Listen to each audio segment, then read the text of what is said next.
Welcome back to Harvard. Tonight, the drumbeat of war is growing louder from the White House. The New York Times reports the Trump administration, led by neocon John Bolton, is reviewing plans that could include a dramatic troop surge in the Middle East. According to administration officials, the acting defense secretary, Patrick Shanahan, presented a plan to top national security officials last week that would call for sending as many as 120,000 troops to the Middle East should Iran attack American forces or accelerate work on nuclear weapons. Accelerate work on nuclear weapons. That's the causes of war. Well, but it's not Shanahan who's driving the force behind those plans. He's seen as only as a yes man, like William Barr for President Trump. According to the Times, the revisions were ordered by President Trump's national security advisor and war hawk John Bolton, one of the cheerleaders, of course, for the Iraq war. Today, President Trump dismissed the report that his administration is moving closer to an actual war front. I think it's fake news, okay? Now, would I do that? Absolutely. But we have not planned for that. Hopefully, we're not going to have to plan for that. And if we did that, we'd send a hell of a lot more troops than that. But I think it's just, where was that story? In the New York Times? Well, the New York Times is fake news. Well, there could be some good reason for that response from the president. The New York Times notes it is unclear whether the president has been briefed on the number of troops or other details in the plan. Where I'm joined by Peter Baker, chief White House correspondent at the New York Times, and Nayyera Hack, former State Department senior advisor. Both of you, Nayyera, thank you. And Peter, is it possible the President of the United States has so outsourced his foreign policy to a neocon hawk that he doesn't know what the hell's going on?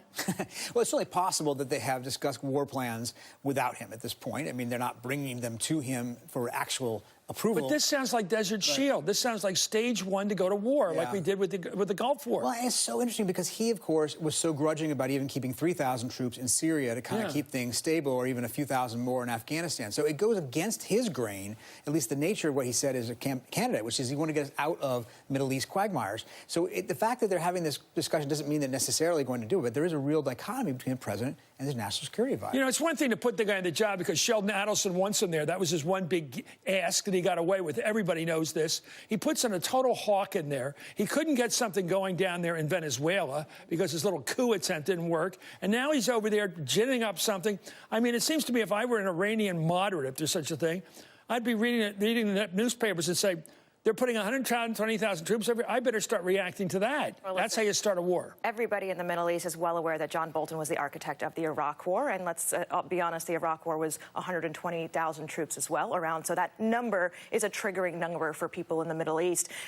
John Bolton has been very careful about using rhetoric of al-Qaeda and the extension and willingness to pursue al-Qaeda, because that's ostensibly the foundation for the 2001 intervention in Afghanistan, the 2002 intervention in Iraq. And so he's using that same language here to pursue potentially Iran on the same fronts. But that was anti-Sunni. This is anti-Shiite. And that's probably the evidence is not there that al-Qaeda is in Iran right now, right? But he's using the previous history and Iran's asymmetric attacks on U.S. forces in perhaps Syria and elsewhere.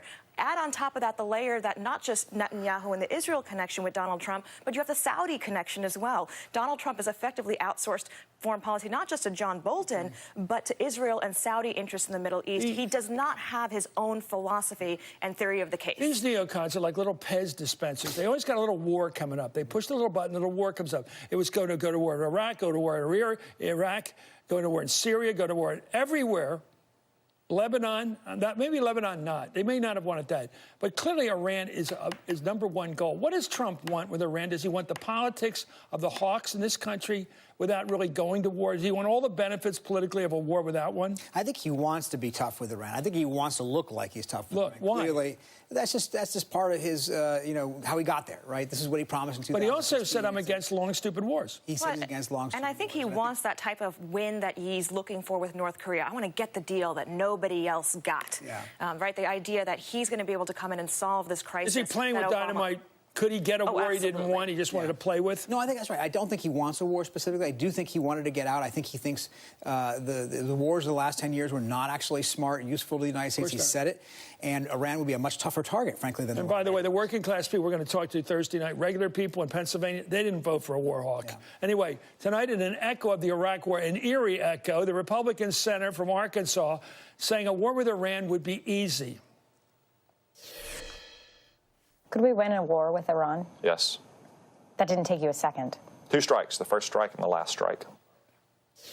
One strike, the last strike. Anyway, I want to bring in Senator Jeanne Shaheen of New Hampshire, member of the Senate Foreign Relations Committee. Senator, here we go again with the same crowd. The ones that brought us to war with Iraq are now pushing for a war with Iran. And John Bolton. Well, I don't think a war with Iran is in the United States' interest. And we've certainly had inconsistent messaging when it comes to Iran. The president pulled out of the JCPOA in a way that now, a year later, we're seeing Iran start to talk about enriching uranium and acquiring a nuclear weapon. He's pulling out our troops in Syria and Iraq, and a small number of troops were there keeping northeast Syria stable, keeping U.S. influence there when Iran and Russia were coming into Syria. And he's alienated the European allies in a way that means that they are less likely to help us get Iran back to the table to address a nuclear weapon. You know, Senator, you know the history, and everybody at this table knows the history. Iran's a real country. You may not like its leadership right now, the Ayatollahs, but Persia's real. It wasn't created by Winston Churchill or anybody. It's a real country with a real military force that was developed over the years by the Shah with Western help, Israeli help. It's got a real military reality. Why would we want to go to a fighting, shooting war with a country like Iran? It is not like fighting with Iraq or something like that. It's not a paper tiger. It's real. Why do we want to do this? Well, Iran's a bad actor. They are supporting terrorist groups across the Middle East, but they have a real military, as you point out, and it's really not in our interest. And we've sent a carrier strike group to the Middle East. We've sent B-52 bombers. We're talking about additional troops going in a way that could lead to inadvertent contact, which could escalate into conflict.